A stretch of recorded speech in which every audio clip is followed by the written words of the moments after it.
السلام علیکم دوستو، امید ہے آپ سب خیریت سے ہوں گے۔ آج ہم پھر سے حاضر ہیں انفارمیٹیو لاؤنج کی ایک نئی ویڈیو کے ساتھ۔ امید ہے آپ کو یہ ویڈیو پسند آئے گی۔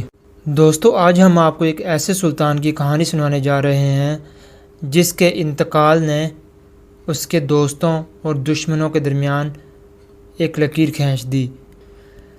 لیکن یہ انتقال کوئی حقیقی انتقال نہیں تھا، یہ ایک پلان تھا جو کہ دوستوں اور دشمنوں کے درمیان واضح لکیر کھینچنے کے لیے تھا۔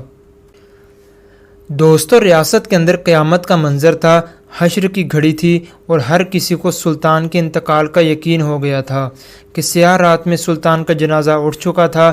جنازہ تو جنازہ ہوتا ہے، کسی کا بھی ہو، مگر یہ تو سلطان کا جنازہ تھا کہ جس کے اٹھتے ہی کوہرام مچ گیا۔ جہاں بھی سلطان کے انتقال کی خبر پہنچی، غم کے بادل چھا گئے۔ عورتوں اور مردوں نے برابر آنسو بہائے، غم سے دل پھٹنے لگے اور ہر طرف سے رونے دھونے کی آوازیں آنے لگی۔ خود سلطان کے لشکر کے ہر شخص کی آنکھ میں آنسو تھے۔ چونکہ سلطان کا انتقال مہم جوئی کے دوران راستے میں ہوا تھا، اس لیے عطر میں بسا ہوا جنازے کا تابوت پھولوں اور خوشبو کے ساتھ لے جانے کے لیے اٹھ چکا تھا۔ اس کے علاوہ قرآن اور نعتیں پڑھنے والے ساتھ تھے۔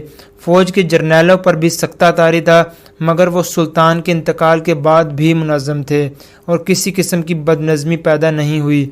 غم کے اس عالم میں ایک شخص ایسا بھی تھا جس نے سلطان کی موت کی خبر سن کر شکرانے کی نماز ادا کی، نعرے پٹوائے اور مٹھائیاں تقسیم کی۔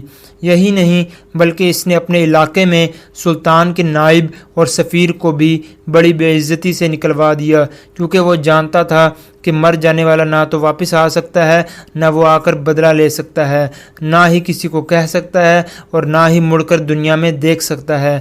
یہی وجہ تھی کہ یہ ریاست کڑپا کے حاکم حلیم خان کی خوشی دیکھنے کے قابل تھی۔ بدنصیبی یہ ہے کہ یہ غیر مسلم نہیں بلکہ مسلمان تھا۔ اس افغان حاکم کا سلطان کے ساتھ معاہدہ تھا اور بظاہر یہ حاکم سلطان کا دوست تھا اور سلطان کے اس پر احسانات تھے۔ سلطان چاہتا تو اس کی ریاست اس سے چھین سکتا تھا، مگر سلطان نے کبھی اس کی ریاست کو نہیں چھیڑا تھا۔ مگر سلطان کا جنازہ اٹھتے ہی اس کی دوستی کا بھانڈا بیچ بازار پھوٹ گیا۔ عالی شان دربار لگایا گیا تھا۔ ہر ایک شخص حیران تھا کہ کیا ہو رہا ہے۔ ہر ایک کے ذہن میں ایک سوال تھا، کسی کو کچھ سمجھ نہیں آ رہا تھا۔ اس کے باوجود ہر کوئی اپنے کام میں مصروف تھا۔ کسی کو پتہ نہیں تھا کہ آج جو دربار لگایا گیا ہے یہ تاریخی دربار ہے، یہ ایک ناقابل یقین خوشی آنے والی ہے اور ایسی کوئی مثال قائم ہونے جا رہی ہے جس کی اپنی کوئی مثال نہیں ملتی، یعنی مثال بے مثل۔ سب کے دل دھک سے رہ گئے جب اچانک سلطان پردے سے نکل کر تخت پر جلوہ افروز ہوئے۔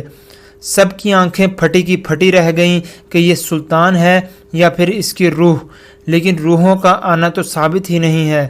مگر یہ کیسے یقین کر لیا جائے کہ انتقال کر جانے کے بعد سلطان واپس آ گئے؟ ان سب نے مل کر سلطان کو کندھا دیا تھا۔ عوام تو کیا، خواص نے بھی اپنی آنکھیں مل مل کر لال کر لی تھی۔ ایک دہشت کا عالم تھا۔ کسی کو اتنی جرت نہیں تھی کہ پوچھے، حضور وہ جو ہم نے کندھے دیے تھے وہ کیا ہوئے؟